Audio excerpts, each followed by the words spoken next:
Hi, this is Dr. Mercola, and you've probably heard that breakfast is the most important meal of the day, right? Wrong. I believe that actually skipping breakfast can be one of the most profoundly powerful strategies you can have to optimize your health. And by that, I mean maintaining your ideal body weight effortlessly without any hunger, having phenomenal energy, and sleeping great.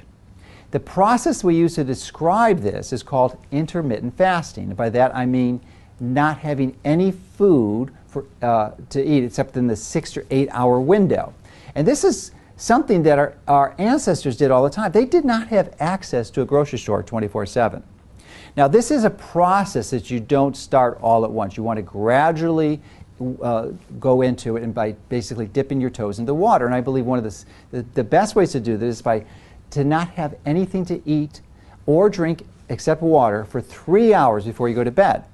And then when you get up, go as long as you can until you first start to eat breakfast. And then gradually, every day, extend that time forward to the point where you'll find that you're not having breakfast at all.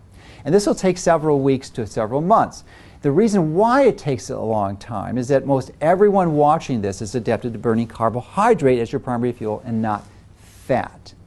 And your body can only store about 6 to 12 hours of carbohydrates in the form of glycogen in your liver or in your muscles. And then once you exhaust that, you're going to become hungry. And the key here is what you achieve with intermittent fasting is by gradually shifting into it, you encourage your body to improve the manufacture of the enzymes to burn fat, and you downregulate or minimize the production of the enzymes to burn the carbohydrate, so that after that time you're optimized to burn, you become a fat burner.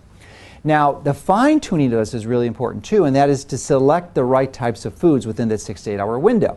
And I believe that you're going to radically improve your health if you reduce your carbohydrates and restrict them to just vegetables and some healthy fruits, but primarily those, and basically eliminate most of the grains. Also reduce your protein to the point where you're having only a few ounces at every meal, basically the size of your fist or a deck of cards. And that with those calories that you decrease with the carbs and the protein, to replace them with healthy fats.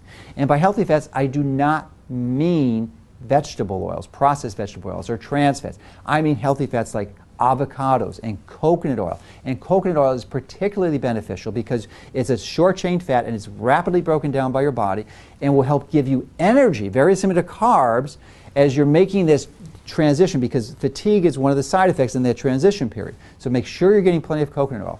Other fats would be butter and nuts.